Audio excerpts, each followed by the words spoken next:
नमस्कार, जय हिंद, जय भारत।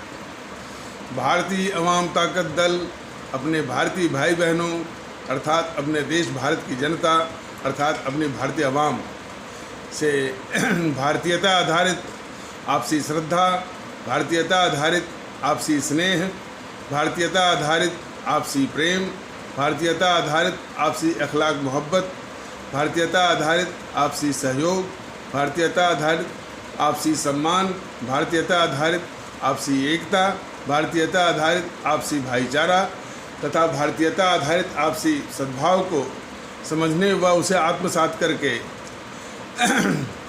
उसी अनुसार आचरण एवं व्यवहार करने हेतु और इसके पूरे देश में प्रचार प्रसार करने हेतु और प्रत्येक देशवासी को इसकी अहमियत और महत्व को समझाकर उसे अपनाते हुए उसी अनुसार आचरण एवं व्यवहार करने हेतु और प्रत्येक देशवासी को अपना ही भारतीय भाई बहन मानकर, समझकर, अपनाकर उनके साथ वैसा ही उसी अनुसार आचरण एवं व्यवहार करने हेतु सतत, सदैव और हमेशा अदब के साथ, आदर के साथ अर्ज करता है, विनती करता है। ये एपिसोड पिछले एपिसोड का ही एक भाग है। वो पिछला जो है 356 यानी 356A रहेगा और ये 356B यानी 356B रहेगा। ये उसी पिछले वाले का भाग है। चूँकि एपिसोड बहुत लंबे लंबे हो जाते हैं तो लंबा शायद कुछ लोग देखना पसंद नहीं करते, इसलिए दो भागों में की सुविधा ये इस तरह से बनाई जा रही है। तो ये पिछले एपिसोड में जो भारत विभाजन की बात चली थी उसमें एक दो बात छूट गई थी। ये जो ऐतिहासिक सर्वाधिक गद्दार नेहरू था और उसके साथ मिलकर गद्दार गांधी ने नेहरू को सत्ता दिलाने, प्रधानमंत्री बनवाने के लिए पूरी साजिश किया और देश को बंटवाया और उसके परिणाम स्वरूप जो है 25 से 30 लाख लोगों की जानें गई और 3 करोड़ लोगों के घर उजड़े और उससे भी बड़ी साजिश करके उसका इल्ज़ाम जो है वो मोहम्मद अली जिन्ना के मत्थे में है। और इसके पहले जब वो यही सर्वाधिक ऐतिहासिक गद्दार नेहरू सुभाष चंद्र बोस को रूस में स्टालिन से के ज़रिए पकड़वा करके साइबेरिया के किसी जंगल में बहुत निर्मम यातनाएं दे करके उनकी बहुत वो नृशंस हत्या करवाई, तो उधर किसी का ध्यान न जाए, उधर जो है उसकी जानकारी किसी को न मिल पाए, उधर से ध्यान भटकाने के लिए एक झूठी कहानी रची इसने गद्दार नेहरू ने कि नेताजी की मृत्यु तो विमान दुर्घटना में ही हो गई थी ताइवान के पास, फार्मोसा के पास, क्योंकि वो वहाँ से जापान से आ रहे थे। और इतना ही नहीं, उसने बाद में सुप्रीम कोर्ट के रिटायर्ड जज जो है शाहनवाज कमीशन के द्वारा सुप्रीम कोर्ट के रिटायर्ड जज या रिटायर्ड जस्टिस शाहनवाज की अध्यक्षता में जो शाहनवाज कमीशन के द्वारा उस झूठी कहानी पर ठप्पा भी लगवाया सत्यता के लिए कि लोग इसी कहानी पर विश्वास करें। और उसकी बेटी जो गद्दार इंदिरा थी उसने भी जो एक खोसला जो कि रिटायर्ड सुप्रीम कोर्ट के जस्टिस थे उनके अध्यक्षता में खोसला कमीशन बिठवा करके फिर उसी झूठी कहानी कि नेताजी की मृत्यु जो है वो जहाज दुर्घटना में हुई थी, वो जहाज दुर्घटना फार्मोसा ताइवान के पास हुई थी जो हवाई जहाज जापान से चला था भारत की ओर आने को। तो भारत या रंगून या सिंगापुर की ओर आने को जो भी रहा, इस तरह की झूठी कहानी उन सब बनाई सिर्फ इसीलिए ये जो पाप किया था सुभाष चंद्र बोस को मरवाने का, उधर किसी का ध्यान न जाए, कोई जान न पाए। लेकिन शुक्र मनाइए और खुदा का शुक्र मनाइए कि एनडीए सरकार में जब सरकार थी वाजपेयी के, अटल बिहारी वाजपेयी के, तो तो पटना हाई कोर्ट में किसी ने जो है जनहित याचिका दायर किया और तब पटना हाई कोर्ट ने एनडीए सरकार को आदेश दिया और एनडीए सरकार ने तीसरा कमीशन मुखर्जी साहब भी जो रिटायर्ड जो है सुप्रीम कोर्ट के जस्टिस थे, उनके अध्यक्षता में मुखर्जी कमीशन बैठा और उसने ये निष्कर्ष निकाला। उस निष्कर्ष को देश के सामने रखा कि ये जो कहानी है नेताजी की मृत्यु की जो कि हवाई जहाज की दुर्घटना में, ये कहानी झूठी है, सत्य नहीं। यहाँ तक तो उन्होंने इस मामले को पहुँचा दिया। लेकिन वाकई में अभी भी प्रामाणिक रूप से नेताजी की मृत्यु कैसे हुई, अभी ये देश को जानना बाकी है और ये बहुत ज़रूरी है कि पता लगाना कि आखिर उनकी मृत्यु उनकी हत्या जो है कैसे कैसे उनकी हुई। तो इतना ये गद्दार जो है रहा है, इतिहास में इससे बड़ा कोई गद्दार नेहरू जैसा कोई होगा नहीं। हमारे आदरणीय भारतीय भाई बहन इसको अच्छी तरह से जाने। जो गद्दार नेहरू सुभाष चंद्र बोस को, जो कि इतने लोकप्रिय थे, भारत में भी लोकप्रिय थे, उनकी दोस्ती जर्मनी से भी थी, उनकी दोस्ती जो है जापान से भी थी, उनको अपने रास्ते से हटवा सकता है। जिसने व्यक्तिगत मुखबिरी करके हमारे अमर शहीद चंद्रशेखर आज़ाद को मरवा सकता है।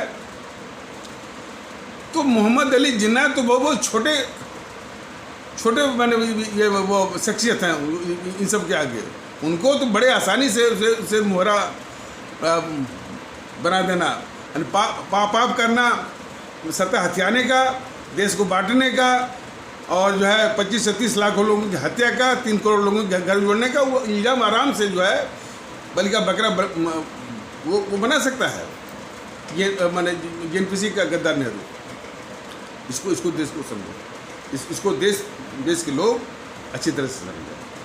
एक बार हमारे आदरणीय भारतीय भाई बहन जरूर अपने दिमाग में बिठा लें कि सन 47 का जो देश विभाजन है और 25 से 30 लाख लोगों का जो नरसंहार है, ये कभी भी इतिहास नहीं भूलेगा, हमारी पीढ़ियां नहीं भूलेंगी और लोगों को भी नहीं भूलना चाहिए। उसको आज़ादी का नाम यही जो है जेएनपीसी के चंगू मंगू ने दिया हुआ है।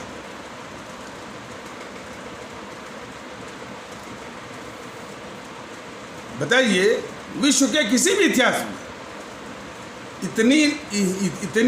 इतने नरसंहार और इतनी बड़ी त्रासदी और इतने लोगों के घर उजड़ना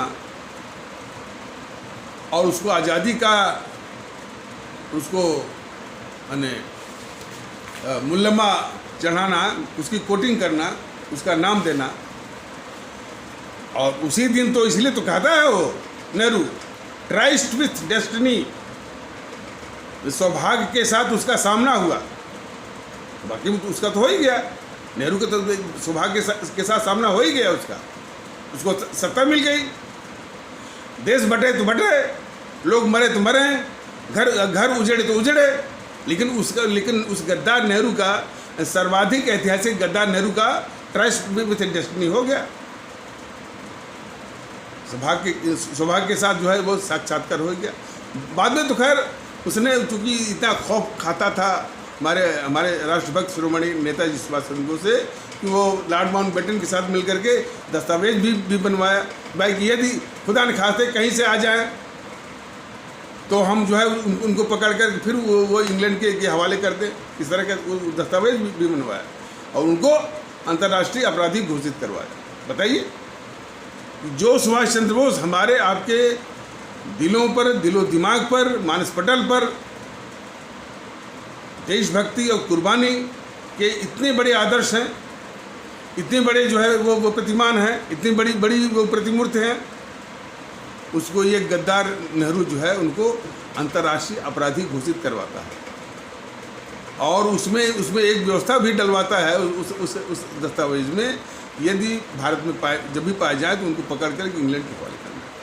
इतनी बड़ी गद्दारी की कल्पना क्या कोई कर सकता है? लेकिन ये सवाल उसके बाद उठेगा कि कैसे इतने बड़े गद्दार नेहरू उसकी पार्टी को यहाँ के लोग वोट करते थे। ये सवाल आप पूछ सकते हैं और ये पूछना भी चाहिए और इसकी खोज करनी भी चाहिए। तो इसके विषय में भारतीय जनता दल अगले किसी एपिसोड में बताएगा, जरूर बताएगा कि आखिर उसको वोट वो मिल कैसे रहा था। और उसी का परिणाम है कि आज भारत तेरे टुकड़े होंगे इंशाअल्लाह वो कन्हैया कुमार बेखौफ टहल रहा है अपने देश में। उसको विदेशी फंड मिल रहा है, 70 करोड़ 80 करोड़ 100 करोड़ पता नहीं कितना, हवाई जहाज़ से घूम रहा है। उसको एमपी के टिकट मिल रहे हैं। ये गद्दार चैनल वाले जो है, पत्रकार जो है, उसे टॉक शो वो चलवा रहे हैं। तमाम कुछ वकील सुप्रीम कोर्ट के, कोई भानु प्रताप सिंह करके है, कहता है कि हम तो इसको वो छुड़ा लेंगे। इस माहौल की कल्पना जरा करिए। और उसके साथ जो खड़े हुए केजरीवाल, वो मुख्यमंत्री बन रहा है। उसके साथ जो गद्दार राहुल और उसकी पार्टी जो खड़ी हुई, उसको 55 एमपी इसी देश से वो चुने जाते हैं। और उसी को यह देश जो है वो प्रांतीय सरकार राजस्थान में, प्रांतीय सरकार मध्य प्रदेश में, प्रांतीय सरकार वो छत्तीसगढ़ में अभी भी उसको वोट मिल रहा है। हरियाणा के चुनाव में, मध्य प्रदेश के, महाराष्ट्र के चुनाव में, झारखंड के चुनाव में। ये तो सवाल है ना कि क्यों जो है भारत तेरे टुकड़े होंगे इंशाअल्लाह। कौन भारत? जिसको हमारे इन अमर शहीदों ने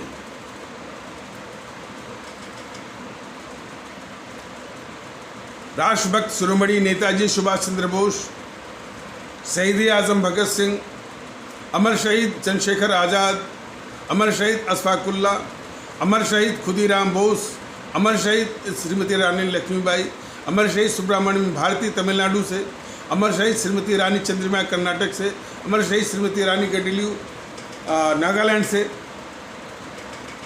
इनकी कुर्बानी, शहादत, त्याग, बलिदान, जिन्होंने अपने प्राण सहित अपना सर्वस्व इस भारत माता की बलवेदी पर इस मुल्क को आज़ाद कराने के लिए दिया, तब जाकर के ये आज़ादी हमको हासिल हुई। वो इतना बेशकीमती भारत आज उसके टुकड़े होंगे सरेआम नारा लगाया जाता कि, और वो भी जेएनयू जैसे मूर्धन्य यानी लीडिंग एजुकेशनल इंस्टीट्यूशन से, शैक्षणिक संस्थान से खुलेआम भारत तेरे टुकड़े होंगे इंशाअल्लाह। और भारत की बर्बादी तक जंग जारी रहेगी। अरे कन्हैया कुमार घूम रहा है मोदी जी की कृपा से। बाकी ये उसके साथ उसका साथ देने वाले, उन गद्दारों के साथ देने वाले ये गद्दार राहुल और उसकी पार्टी को हमारे लोग 55 एमपी दे रहे हैं। राजस्थान, मध्य प्रदेश, छत्तीसगढ़ की सरकारें वो बनवा रहे हैं। अभी भी वोट मिल रहा है, अभी भी वोट कर रहे हैं। वो हरियाणा के चुनाव में, झारखंड के चुनाव में, महाराष्ट्र के चुनाव में। और उसी केजरीवाल को मुख्यमंत्री बना रहे हैं। ये सवाल कभी भी खत्म नहीं होगा, बराबर पूछेगा, पीढ़ियाँ पूछेंगी, देश लोग पूछेंगे। और खास करके केरल के लोगों से तो पूछते ही रहेंगे कि आपके पढ़ने लिखने का क्या मतलब हुआ, आपके 100% जो है वो शैक्षिक स्तर का 100% लिटरेसी का क्या मतलब हुआ। कि देश के दुश्मन, देश के गद्दार या तो वाम दलों को चुनते हैं या तो देश के गद्दार जेएनपीसी को चुनते हैं। ये सारे सवाल बिल्कुल घूर करके पूछते रहेंगे। और भारतीय जनता दल इसको संगठित रूप में जरूर उनके मस्तिष्क को, उनके दिलो दिमाग को, उनके विचारों को, उनकी आत्मा को मंथन करेगा, सोचने को मजबूर करेगा। तो इन्हीं ज़रूरी शब्दों के साथ इस ज़रूरी मीमांसा और समीक्षा को यहीं पर विराम दिया जाता है। तब तक के लिए नमस्कार, जय हिंद, जय भारत।